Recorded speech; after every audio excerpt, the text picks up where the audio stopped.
President. Thank you. Senator Wong. If you've been waiting, so if you want to go first, that's fine. She's down the list. There you are. Thank you. Thank you to for Senator. your assistance, Senator Hanson. Thank you, Senator Wong, you have the call. Thank you, Acting Deputy President. Michael Frederick Hugh Tumbers, a leader of the South Australian Labor movement across 5 decades, sadly passed away recently at the age of 78. Mick was a true comrade. There was no one you would rather know was supporting you in a political fight, and no adversary more feared. A figure who commanded attention and respect. His physical stature presaged his intellectual heft, and his presence dominated any room. One of the best orators the movement had, his contribution in every context was substantial, and he could blow people and arguments away with fierce wit and powerful reasoning built on strong historical and philosophical foundations. When Mick commenced a metal trades apprenticeship at the age of 13, he found himself in a workshop of militant and active trade union members. With them he learnt the trade, and he learnt much more, through their recounting of life experiences which included living through the Great Depression and their ideological perspectives which were well formed.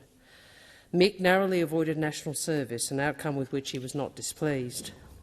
The Metalworkers Union had commenced campaigning against Australia's involvement in Vietnam, and he became involved with like-minded individuals who also opposed the conflict. He recounted it was a combination of ideological and philosophical opposition to the war that resonated with him. His increased activism led to Mick filling a temporary organising vacancy in the union, which had a long tradition of its officials being skilled in the trades they represented. Following election, he became a vital contributor to it and its successes for close to 40 years. He became Secretary of the Union in South Australia and also served at the pinnacle of the United Trades and Labour Council. Mick Tumbers was a great union leader who evinced courage and principle in both industrial campaigns and the bitter internal battles he had to fight. Relentless in his defence of workers and their industrial rights, his friend Peter McCusker recalls Clyde Cameron, describing Mick as the best trade unionist of his generation.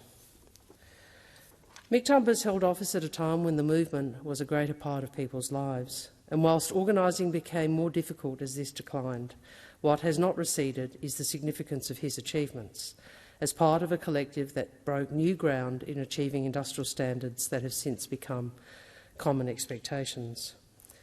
For the movement as a whole, the metals were the great hope. Comprised of highly skilled members with broad award coverage, time and again they provided breakthroughs on issues like flexible work hours, equal pay, job security and unfair dismissal. Through their clever navigation of the industrial system and with leaders like Mick, who applied himself indefatigably to solve problems. Thinking laterally to find new ways through, they paved the path for other unions to achieve similar gains in their own industries. These achievements are now enshrined in Australians' expectations of basic industrial standards despite decades of attempts by coalition governments to strip them away. Mick was closely connected with his members, uncompromising in his commitment to their welfare and their rights. If an incident occurred in a workplace, he'd be straight down there. And he was never about power for himself. Rather than beating his own drum, he was a warrior for those he represented, and often underestimated by others. And he helped bring people into the movement too. I understand that with Doug Cameron he even interviewed Senator Ayres for his first job at the union. Following his career as a union official, Mick served as an electorate officer to South Australian Labor Senators Nick Bolkus and then Anne McEwen. And he brought the same tenacious attitude to this role as he did in pursuit of outcomes for union members, dedicated to helping those who needed assistance and advocacy. And within the Labor Party he advanced progressive causes and people. And in every endeavour, Mick Tumbers made the sum of the whole greater than that of its individual parts through his leadership, his commitment and his passion. Mick Tumbers' character and vision shaped his union and our party, particularly the left, for a generation and beyond. Without his support, I would have struggled to enter Parliament, and I have never forgotten this. Mick may have been a public figure, but he was a private man, a man who loved his family. He and his partner Max shared so much politically, philosophically and ideologically. The depth and power of the love between them was something I will always remember. Max said that Mick was the funniest, smartest man she had ever known. They shared a journey in trade unionism and in life, and each was the other's rock when times were tough. Mick was a progressive man, but possibly ahead of his time. He was repulsed by backwards attitudes, particularly when it came to women's rights or racial equality. Some would describe him as a man's man, but he was surrounded by strong women, and he was emphatic about the need to organise women in the workplace, especially important in an environment where women were marginalised in male-dominated industries. And he backed women personally too, using the power of the union to support their campaigns, and brought men on side to recognise that this advanced the cause of all workers. And through his engagement in community activism, he brought this power to bear to provide assistance where it was needed most, such as gathering signatures to back a motion supporting women's shelters. This was typical of his sense of justice, his inexhaustible commitment to righting wrongs, and his uncompromising commitment to the welfare of workers and to the marginalised. Mick Tumbers passed away in July.